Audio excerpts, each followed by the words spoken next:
I want it to be a go-to podcast for people wanting to know more about the creative side of Connecticut, because there is so much talent and creativity in this state. It's incredible. Pull up a chair and listen in, because we're here, damn it. This is Georgia in Connecticut. I am your, well, actually, should we change? Get your coffee. Hello! I am not Georgia because I'm here to talk to Georgia from Georgia in Connecticut, talking to her in her Connecticut home. So, what's your thing? What is this whole Georgia in Connecticut thing? We moved here in 2023 from Los Angeles. Mm-hmm. It's just a different energy here. Connecticut is not better or worse than Los Angeles. I'm sure we can argue there's different. And I'm sure there's maybe who would argue in all kinds of directions. In LA, certain parts are better than Connecticut, whatever. Before I moved to Los Angeles, I lived and worked in Manhattan. What I love about the East Coast is that people just tell you like it is. If they don't like you, they don't like you. And I love that, because at least you know where you stand. Sometimes New Englanders can be a little bit more standoffish. It wasn't as easy to build connections out here, just not as readily. When I'm at a networking event, oftentimes it's like, oh, hi, who are you? And who's that person over your shoulder? And oh, we only have a few minutes to talk because I got to get on to this next thing. And you really want to sit there and be like, hi, how are you? What are you into? And that's just, you just aren't afforded that opportunity at any kind of event. You got to keep moving. So I wanted to do something here in this amazing house that we have. And I wanted to be able to sit down with creatives of all different types and talk about why are they here in Connecticut? What are they trying to do? How can we connect more as a creative community to support one another and continue to build our presence in Connecticut? Because we're here, damn it. You see that? It says it right there on the mug. Yeah, and lipstick. And lipstick. Lipstick. We're here, damn it. All right, so best case scenario, what would you like to see this blossom into? We are in the early stages of Georgia in Connecticut. I want it to be a go-to podcast for people wanting to know more about the creative side of Connecticut, specifically film, television, theater, writing, art, the visual arts, the performing arts, dance, music, these kinds of things, because there is so much talent and creativity in this state. It's incredible. So other than the podcast, of course. Yeah. What else are you wanting people to know you're bringing to the table? Well, I started in professional ballet. I performed professionally with Cincinnati Ballet, Kansas City Ballet, Ballet Hispanico, Astra Dance out in Los Angeles, and a bunch of other things between. And then I started to transfer into acting. I started training in Manhattan at the Terry Schreiber Studio, and then Mary T. Boyer, one of the teachers there, started her own studio, and I followed her there. Then I also studied at the William Alderson Studio in Los Angeles, Meisner technique. I studied with the Ivana Chubbuck Studio, and very quickly got into the master class there. Worked directly with Ivana Chubbuck. She's an incredible teacher. They're all incredible teachers. Yeah. I have done a ton of short and independent films. Then I broke into voice over acting. That is one of those moments where luck met opportunity. My manager at the time sent me out for an audition. It was in an old theater, like an old black box theater in Los Angeles. I just walked in. There's one person there. They sat me down, put me on a cassette tape practically, and I ended up getting to play the voice of Chromia for the Netflix animated series Transformers: War for Cybertron. It was amazing. I hate to break it to the Decepticons, but they've already won the war. Not yet, they haven't. There's still some spark left to my servants. And through that, I've gotten an incredible agent who now I'm getting to audition for all kinds of major animation projects and video game projects and commercials and all kinds of things. It's wonderful. And I love voiceover. It is a whole nother kind of acting challenge, but that's something that I can do till the day I die. I also got thrown into stand-up comedy in LA by that same manager. It was amazing. No, I did not steal the car. I did not do the drugs. Again. That's what your 20s are for. And your 30s. And I loved that. That doing stand-up comedy cracked open my voice because especially in ballet, but in dance in general, you're not encouraged to have a voice. It's all about moving your body. And I'm someone who's always had a voice and wanted to use it, but was not encouraged to. So getting to do stand-up, now I'm starting to have an opinion. Now I'm starting to tell stories. Now I'm starting to, just laugh at myself more, not take myself so seriously. And then out of that thing that, people talk about that I think, some people figure out way sooner about, well, make your own stories, produce your own films. People would tell me that for years, but I'm like, I don't have any stories to tell. I don't know what to do. I don't know how to do it. And suddenly, after doing stand-up, I'm like, oh my gosh, there's all kinds of stories I want to tell. And I have, I have several scripts that are in development that I'm working on. It's a very exciting time, all of that coming together.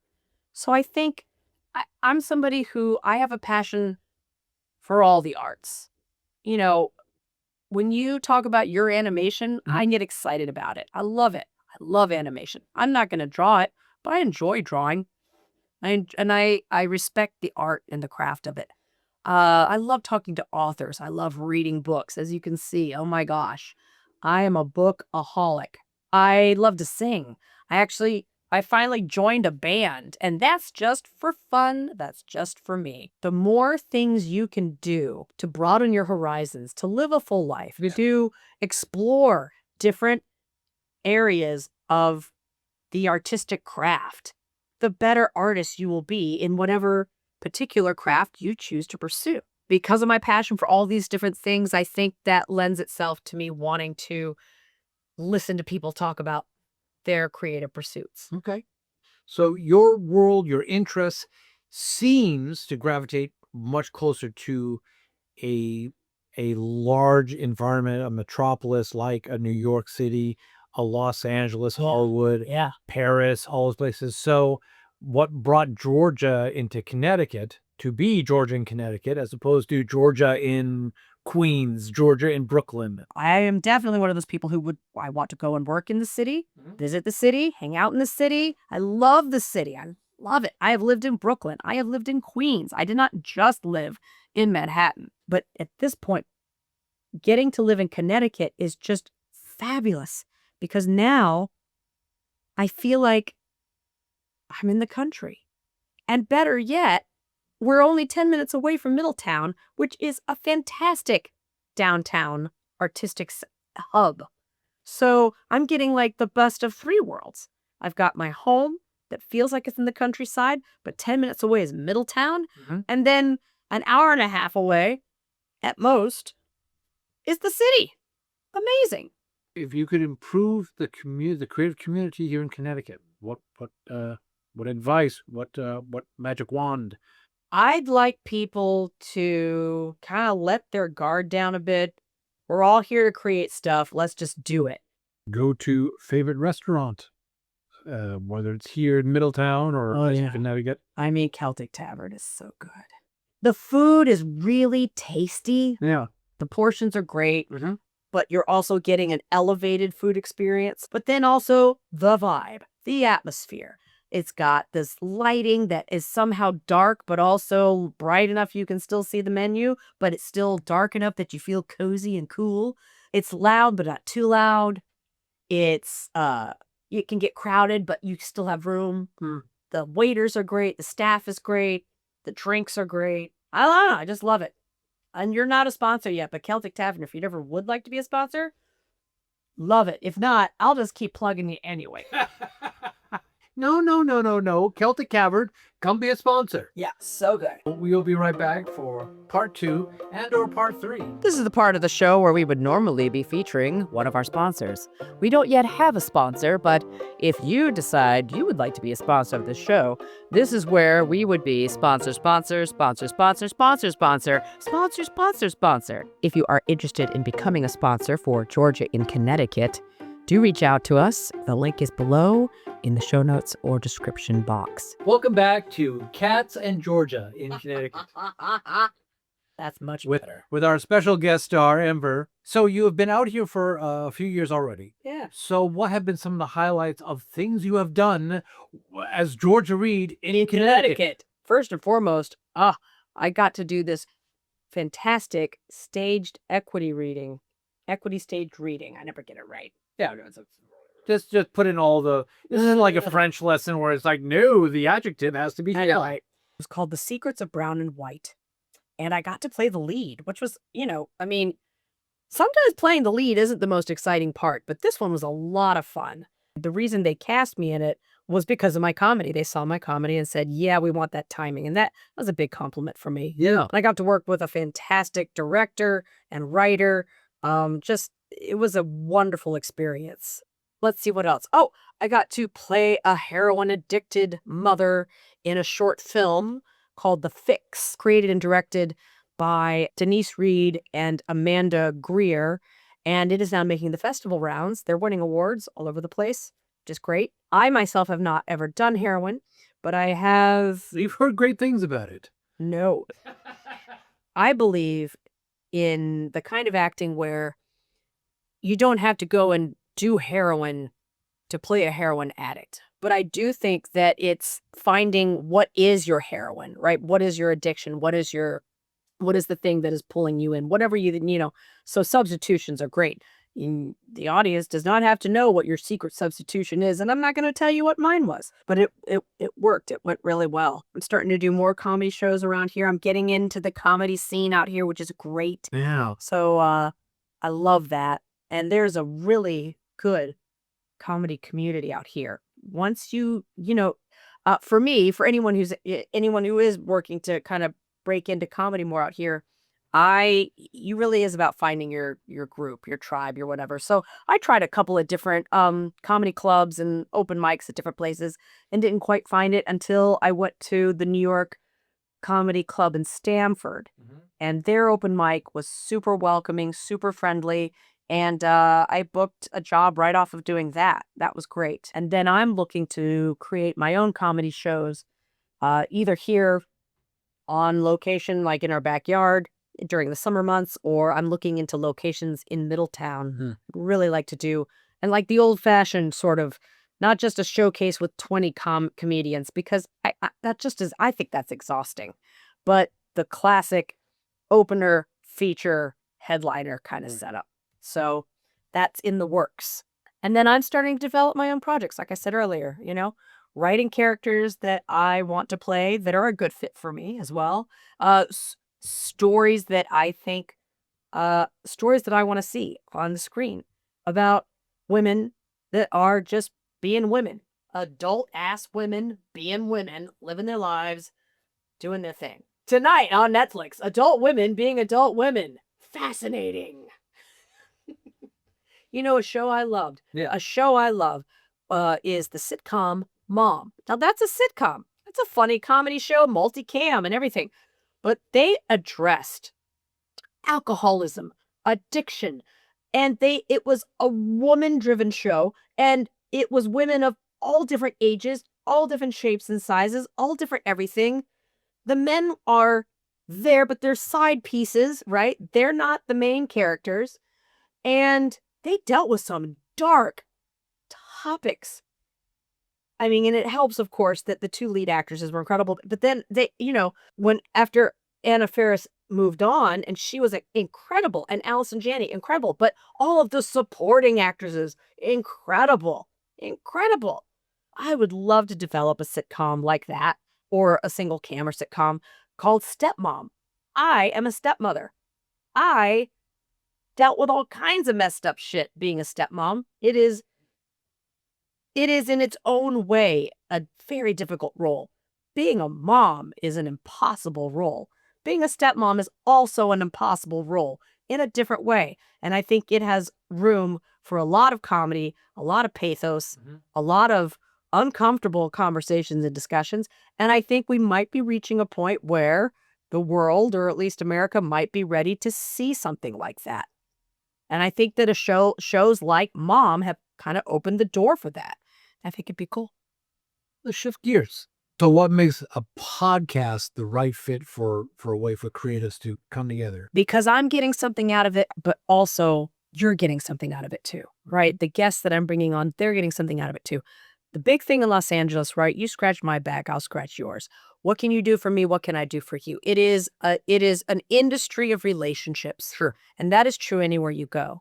And for me, I know I do best when I can have time to sit one-on-one with somebody and really get to know them. A lot of the jobs that I've gotten in life were not because of some audition. It's because they've met me in person. We've spent time and they're like, wow, I like your energy. I like your vibe. Let's work together. Yeah. That's what works best for me. So on a selfish level, my hope also for this podcast is that it will lead to more work for me. Yes, absolutely. But if it doesn't, I'm still getting to meet interesting people and feature them. And only good can come out of that, across the board. Any other areas you would like to explore before we go to break? I'd like to give some advice to anyone out there who is either thinking of pursuing a career in a creative endeavor, like being an actor or a director or a writer or whatever, or anyone who's been slogging at it for a while. I need you to understand that if you're still pursuing it, that's the win. You still want to do it and you're going for it, that's the win. There are going to be days you want to quit. You know what someone told me one day? I love this. My friend David, another actor, he said to me, I quit all the time. I quit almost every day. I just don't tell anyone. There's going to be down times. There's going to be up times. The industry isn't going anywhere. So just keep going. I think it's a good time for another break and be right back with more George Reed. It's time for your Daily Constitutional. This American art director and graphic designer is known for his corporate logo designs, including IBM, UPS, and ABC. He was a professor emeritus of graphic design at Yale University in New Haven, Connecticut, and was inducted into the New York Art Directors Club Hall of Fame in 1972. Who is he? If you know the answer, click on the link below in the show notes or the description box and leave a comment with your best guess. If you guess correctly, we'll give you a shout out on one of our future episodes. And that was your Daily Constitutional. Well, supposedly Connecticut is full of surprises, or so the slogan goes.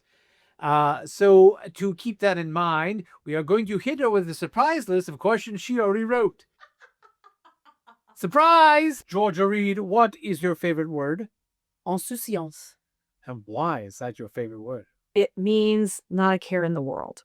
On the flip side, what's your least favorite word? Idiot. What turns you on creatively, spiritually, or emotionally?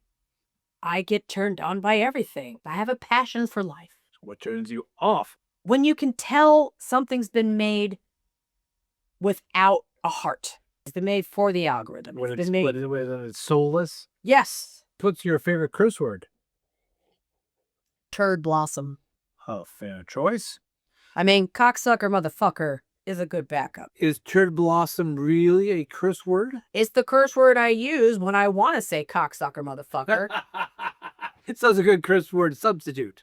It is. And there's something about turd blossom that just always, it just sort of kind of diffuses the moment in a nice way. What sound or noise do you love? Your voice. What else? What sound or noise do you hate? I hate the sound of an alarm clock before it goes off. You know when you are sleeping and then you wake up because you know the alarm's going to go off and you'd rather, your body almost wakes up before the alarm goes off so you can turn it off so you don't have to hear the Oh, yeah. What profession, other than the 12 you're already at, would you also like to attempt? Stunts. So which profession would you really not ever want to do? Stunt person. So you- die. So you like to do it, but hell no, you're... Yeah, exactly. Okay. Exactly. All right. Mm-mm. It's a complicated relationship to stunts you have there. Welcome to my brain. If heaven exists, what would you like to hear God say when you pass by his door? Who'd you like to be this time? Well, I think we have very well fully explored some of the things that makes you tick, and then as more episodes come through, Perhaps a dash extra. and perhaps a dash extra, and I'm sure many more dashes will be coming in future episodes. So now I am finishing up my gig as the temporary host to help you get to know the true host of Georgia in Connecticut. And on the flip side, of course, is her lovely slogan, something to keep in mind with all you creatives in Connecticut, that whether you have always been here or recently arrived, keep creating and keep connecting Connecticut, because We're here, damn it. There, now we flee. Be sure to like, comment, and subscribe. And if you really enjoyed the show, leave us a review. It helps us out a lot. Until next time.